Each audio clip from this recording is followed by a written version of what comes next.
Assalamu alaikum, dear students. Welcome to 4D preparation and test session. आज के हमारे इस लेक्चर में हम चैप्टर 3 की डिस्कशन करेंगे, मोशन एंड फोर्स, और उसके हवाले से हम बात करेंगे।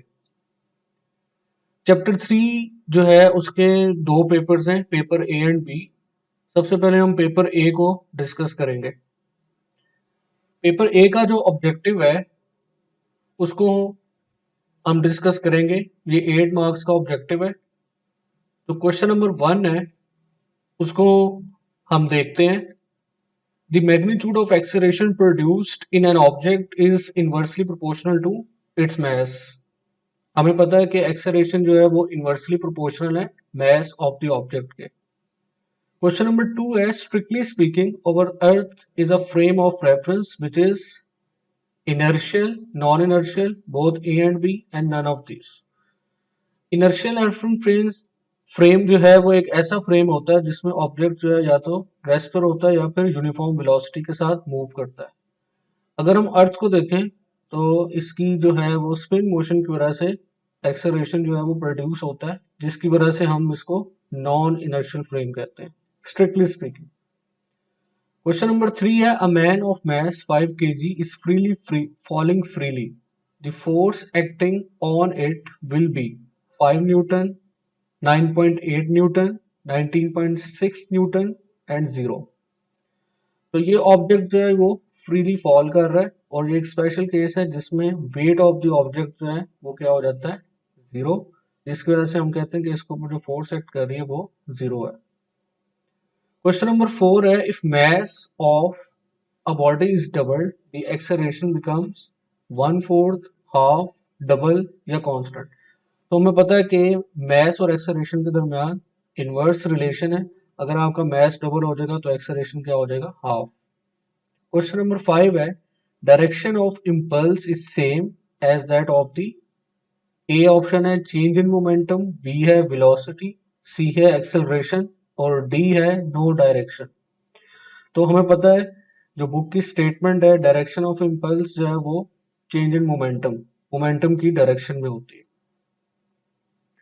क्वेश्चन नंबर 6 है, ऐसा unit of linear momentum is.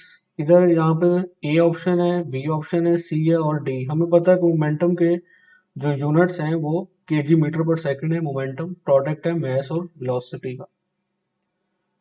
Question 7 है, for which pair of angles ranges of projectile are same. 45 degree, 50 degree, 60 40 degree, 30 60 and 90 and 45 degree. तो 30 और 60 डिग्री ये दो ऐसे एंगल्स हैं जिनके ऊपर ऑब्जेक्ट जो हैं जब प्रोजेक्ट किए जाते हैं तो उनकी रेंज क्या आती है, सेम आती है। Question number 8 again projectile motion से रिलेटेड है। Motion of projectile 1 dimensional, 2 dimensional, 3 dimensional and 4 dimensional. तो हमें पता है प्रोजेक्टाइल मोशन की जो डेफिनेशन है टेक्स्ट बुक में वो यही है कि it is a 2 dimensional motion of an object. तो बी जो है वो इसका राइट ऑप्शन है। अब सब्जेक्टिव पेपर की बात करते हैं। Write short answers to the following questions. पहला क्वेश्चन है, find the dimensional formula for impulse and momentum. Impulse and momentum का हमने जो है वो डायमेंशनल फॉर्मूला जो है वो लिखना है, फाइंड आउट करना है। तो आपको इम्पल्स का फॉर्मूला पता है, I is equal to F old into T. Impulse क्या होता है, when a large force acts for a short interval of time. तो आप फोर्स की डायमेंशन लिखें और उसको टाइम के साथ टी की डायमेंशन के साथ मल्टीप्लाई कर दें, तो आपके पास इम्पल्स की डायमेंशन आ जाएगी। इसी तरह मोमेंटम, मोमेंटम की डायमेंशंस क्या होती है, मोमेंटम का फॉर्मूला है p is equal to m into v. तो मैस की डायमेंशन m और वेलोसिटी की dimension L T minus one, M L T minus one उसकी डायमेंशन हो जाएगी मोमेंटम की। क्वेश्चन नंबर 2 है, what is meant by inertial frame of reference, give an example. हम ये कहते हैं इनर्शियल फ्रेम ऑफ रेफरेंस एक ऐसा फ्रेम है जिसमें एक्सेलरेशन क्या होता है, जीरो। यानी ऑब्जेक्ट जो है या तो वो आपका रेस्ट पर है या वो फिर कांस्टेंट वेलोसिटी के साथ क्या कर रहा है, मूव कर रहा है। तो इसमें हम ये कहते हैं कि अगर एक ऑब्जेक्ट है, कोई गाड़ी है, अगर वो मूव कर रही है रेस्ट के साथ या यूनिफॉर्म रेस्ट पर है या वो फिर यूनिफॉर्म वेलोसिटी के साथ मूव कर रही है, यानी उसकी वेलोसिटी जो है वो चेंज नहीं हो रही टाइम के साथ साथ, तो हम उसको कह सकते हैं ये इनर्शियल फ्रेम है। और अगर हम अर्थ की बात करें तो हम अर्थ को भी जो है वो inertial frame of reference treat कर सकते हैं, लेकिन ऑब्जेक्टिव में हमने डिस्कस किया है कि स्ट्रिक्टली स्पीकिंग अर्थ जो है वो नॉन इनर्शियल फ्रेम है अपनी रोटेशन की वजह से। क्वेश्चन 3 है, a body is projected with the speed of 20 metre per second with an angle of 45 degree, find the horizontal range. Object की इनिशियल वेलोसिटी में पता है 20 मीटर पर सेकेंड है, एंगल 45 डिग्री है। हमने इसकी हॉरिजॉन्टल रेंज कैलकुलेट करनी है। हमारे पास फॉर्मूला है R is equal to we i square over ji sine 2 थीटा। उसमें हम वैल्यूज पुट इन करेंगे और हमारे पास रिक्वायर्ड जो आंसर है रेंज कैलकुलेट हो जाएगी। क्वेश्चन नंबर 4 है, a car accelerates along a road which force actually moves the car. हमें पता है कि जब कार मूव कर रही है एक्सेलरेशन के साथ रोड के ऊपर, तो एक्चुअली जो है वो फोर्स ऑफ फ्रिक्शन है जो कार को क्या कराती है, मूव फॉरवर्ड। क्वेश्चन नंबर 5 है, derive the relation for force due to water flow. ये आपकी बुक में जो है वो टॉपिक है एक छोटा सा, जिसमें आपने जो है वो force due to water flow, water जो है जब एक वॉल के ऊपर स्ट्राइक करता है तो वो कितनी जो है वो फोर्स एक्सर्ट करता है, तो आपने ये एक्सप्रेशन जो है वो डिराइव करना है। साथ आप एक्सप्लेनेशन भी थोड़ी सी ब्रीफ लिख सकते हैं कि किस तरह से जो है फोर्स वाटर के फ्लो की वजह से एक्सर्ट होती है वॉल के ऊपर, और वॉल जो है वो रिएक्शन के तौर पर कितनी फोर्स लगाती है, तो प्रॉपर जो है वो आपने इसको ड्राइव करके लिखना है। आगे, in what type of collision the total energy and momentum are conserved. तो ये इलास्टिक कोलिजन है, जिसमें हम कहते हैं कि हमारे पास जो है वो एनर्जी जो है वो कंजर्व रहती है। क्वेश्चन नंबर 7 है, define impulse and show that how it is related to linear momentum.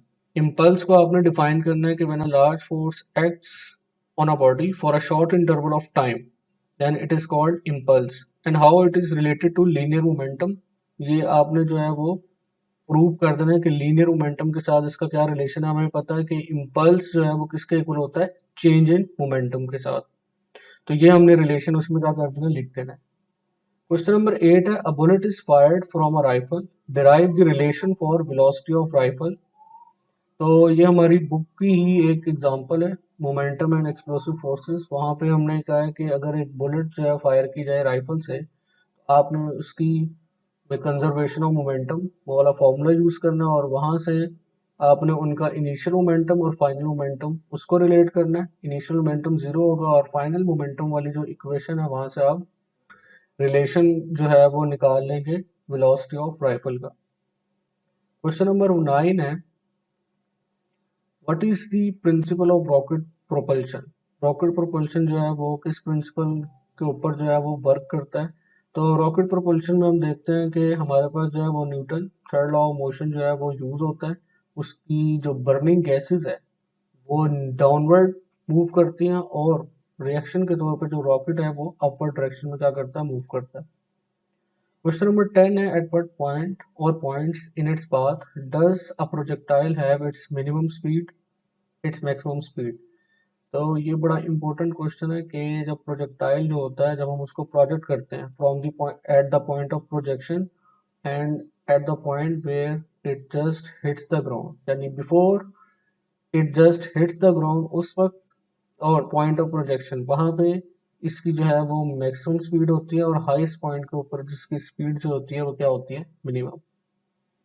आगे हमारे पास लॉन्ग क्वेश्चन है, attempt the following question, define projectile motion, derive the relation for time of flight और maximum height for projectile. तो time of flight जो हमारी book में derive है, और रेंज इसकी भी डेरिवेशन गिवन है। ये आपने जो है वो प्रॉपर पहले टाइम ऑफ फ्लाइट को डिफाइन करना है, फिर आपने इक्वेशन ऑफ मोशन यूज करके इसको जो है वो टाइम ऑफ फ्लाइट को डिराइव करना है। इसी तरह रेंज ऑफ प्रोजेक्टाइल, ये भी आपने s is equal to v into t, horizontal component है, उसको वेलोसिटी का यूज करना है, क्योंकि प्रोजेक्टाइल जो है जो उसकी रेंज है वो बेसिकली क्या है, horizontal distance of an object. तो उस फॉर्मूले को यूज करके आपने इसको ड्राइव करना है। आगे न्यूमेरिकल प्रॉब्लम है, a 1500 kg car has its velocity reduced from 20 to 15 metre per second in 3 second, how large was the average retarding force.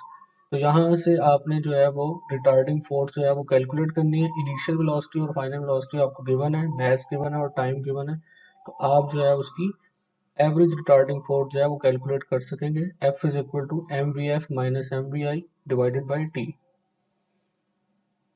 Paper B objective को हम डिस्कस करेंगे। क्वेश्चन नंबर 1 है velocity of an object dropped from a building at any instant t is given by, A option है gt, B option है half gt square, C option है vit plus half gt square और D है gt square. अब अगर initial velocity आपकी क्या है, जब एक ऑब्जेक्ट को हम फॉल कराते हैं तो इसके लिए जो हमारे पास जो है वो सेकंड इक्वेशन ऑफ मोशन है, s is equal to vit plus half gt square.